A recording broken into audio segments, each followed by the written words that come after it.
Good morning, children. Let's we continue the chapter 7, conservation of plants and animals. And today's topic is biosphere reserve. Children, along with Professor Ahmed and Madhavji, entered the biosphere reserve area. बच्चे Professor Ahmed yesterday they organized a visit for the biosphere reserve and they selected an area to visit there. That is Panchmari Biosphere Reserve. So Madhavji and Professor Ahmed entered the Biosphere Reserve area along with the children. Madhavji explains that Biosphere Reserve are the areas meant for conservation of biodiversity. तो माधवजी ने ये explain किया कि biosphere reserve ऐसा area है जहाँ पर biodiversity को कंजर्व किया जाता है. Biodiversity means variety of animals and plants that live exist on the earth. तो ये बायोडाइवर्सिटी यानी कि लिविंग जो ऑर्गेनिज्म है वहाँ पे प्लांट्स और एनिमल्स उनको कंजर्व किया जाता है. As you are aware that biodiversity is the variety of plants, animals and microorganism generally found in an area. I already told you that biodiversity means कि जहाँ पर अर्थ के ऊपर जहाँ पे प्लांट्स, एनिमल्स, माइक्रो ऑर्गेनिज्म जो भी किसी एरिया में फाउंड हो रहे हैं that is known as biodiversity. तो उसके बारे में वहाँ पे मतलब इस एरिया में बायोस्फीयर रिजर्व में उनको कंजर्व किया जाता है. The biosphere reserve help to maintain the biodiversity and culture of that area. So biosphere reserve वहाँ पे मेंटेन करता है बायोडाइवर्सिटी को और वहाँ के कल्चर को कंजर्व करता है. वहाँ पे ऐसे रूल्स बनाए हुए हैं जिनको लोग फॉलो करते हैं और वहाँ पे कुछ ऐसी चीज़ें हैं जिनको रेस्ट्रिक्टेड किया गया है. तो it means for the conservation of the plants and animals. A biosphere reserve में also contain other protected area in it. Biosphere reserve में और भी प्रोटेक्टेड एरियाज़ होते हैं जैसे कि national parks, okay, wild life sanctuaries. वो भी बायोस्फीयर रिजर्व बहुत बड़ा एरिया है, उसी के अंदर नेशनल पार्क भी होते हैं और वाइल्ड लाइफ सेंचुरीज़ भी. So the Pachmarhi biosphere reserve consist of one national park named Satpura and 2 wild life sanctuaries named बोरी एंड पंचमरी. तो ये जो पंचमरी बायोस्फीयर रिजर्व में विज़िट करने के लिए गए वो उसके अंदर ऑलरेडी एक नेशनल पार्क है जिसका नाम है सतपुरा और 2 वाइल्ड लाइफ सेंचुरीज़ हैं जिनका नाम क्या है, Bori and Pachmarhi. Now see the flora and fauna. As the children walk around the biosphere reserve they appreciate the green wealth of the forest. जब चिल्ड्रन वॉक कर रहे थे बायोस्फीयर रिजर्व में जा रहे थे तो अंदर फॉरेस्ट की ग्रीन वेल्थ को देख के यानी कि ग्रीनरी को देख के इतने सारे प्लांट्स देख के उन्हें बहुत अच्छा लगा और उस चीज़ को वो अप्रिशिएट कर रहे थे. They are very happy to see tall teak trees and animals inside the forest. और वो वहाँ पे बड़े बड़े पेड़ों को देख के टीक के बड़े बड़े ट्रीज़ होते हैं, काफ़ी टॉल होते हैं, उनको देख के और वहाँ पर इतने सारे क्योंकि फॉरेस्ट एरिया है तो वहाँ पे बहुत ज़्यादा एनिमल्स सर्वाइव करते हैं. तो वहाँ पे एनिमल्स को नेचुरली देखकर वो बहुत खुश हुए. Suddenly Paheli finds a rabbit and wants to catch it. और अचानक से पहेली को एक रैबिट दिखाई दिया तो वो उसे कैच करना चाहती थी. She start running after it और उसने उसके पीछे दौड़ना शुरू कर दिया पकड़ने के लिए. Professor Ahmed stops her. He explain that animals are comfortable and happy to their on habitat. तो प्रोफेसर अहमद ने उसको रोका और ये एक्सप्लेन किया कि यहाँ पर जो एनिमल्स हैं ये उनका नेचुरल हैबिटेट है, ये यहाँ पर कंफर्टेबली और हैप्पी अपने हैबिटेट में सर्वाइव कर रहे हैं. So we should not disturb them. हमें उनको डिस्टर्ब नहीं करना चाहिए.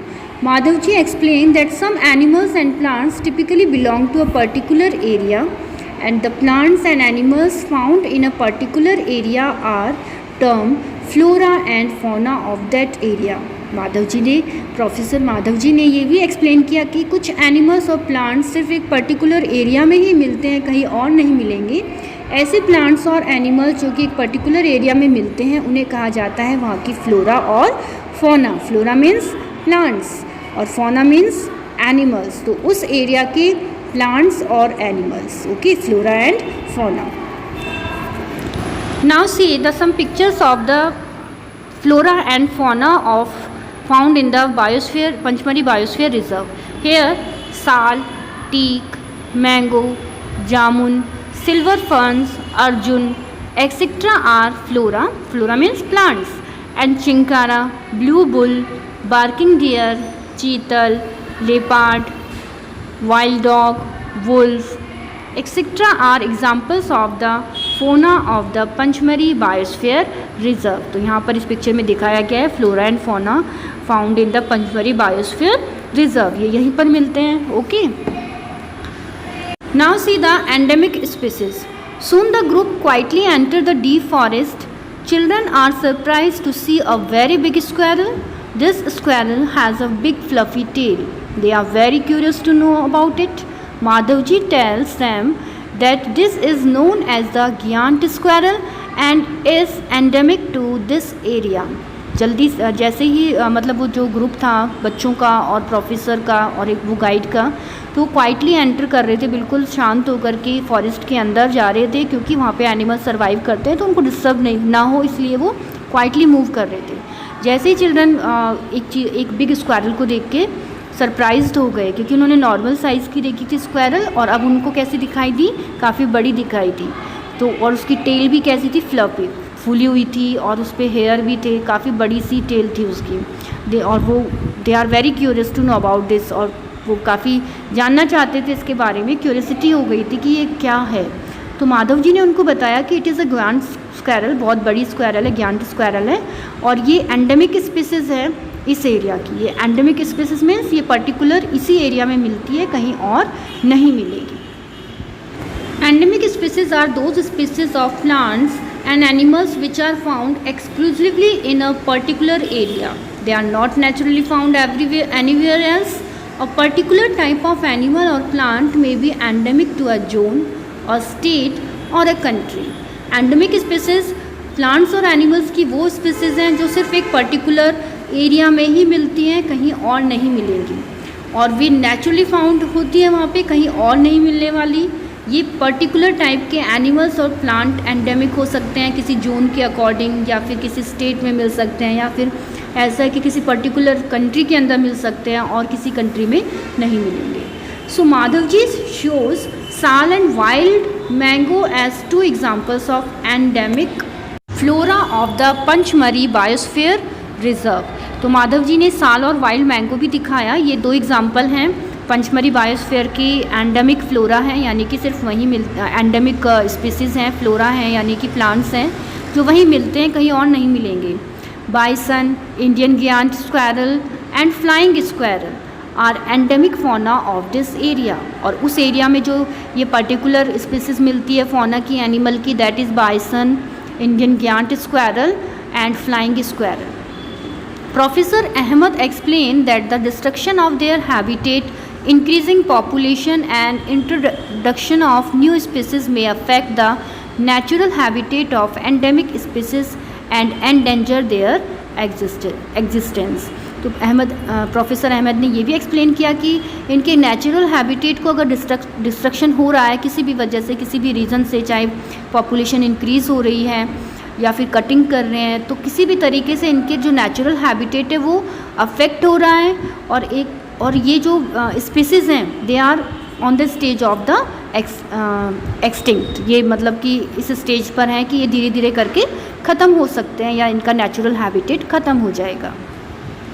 Now see the photo of wild mango. It is the endemic species in biosphere reserve area. Okay, and giant squirrel. It is endemic fauna of that area. Now, species is a group of population which are capable of interbreeding. This means that the members of a species can reproduce fertile offspring only with the members of their own species and not with the members of other species. Members of a species have common characteristics. तो species का मतलब है एक group of population, एक group plants या फिर animals का जो कि इंटरब्रीडिंग हो सकता है. They are capable for interbreeding, उनमें रिप्रोडक्शन हो सकता है और नए इंडिविजुअल्स बन सकते हैं. तो वो सिर्फ अपने ही ग्रुप के मेंबर्स से ही इंटरब्रीडिंग कर सकते हैं, किसी और मेंबर्स से नहीं कर सकते. तो उससे इसे कहा जाता है स्पीसीज़. और जो स्पीसीज़ के मेंबर्स हैं उनके अंदर कॉमन कैरेक्टरिस्टिक्स होते हैं तभी वो उस स्पीसीज़ के अंदर इंक्लूड किए जाते हैं. So this is all about today's topic. So children, read these topics from your book, and now we will do the question number 3. Question number 3 is, discuss the effect of deforestation on the following: wild animals, environment, villagers in rural areas, cities, urban areas, earth and the next generation. So answer is effect on wild animals. The natural habitat of animals is destroyed by deforestation.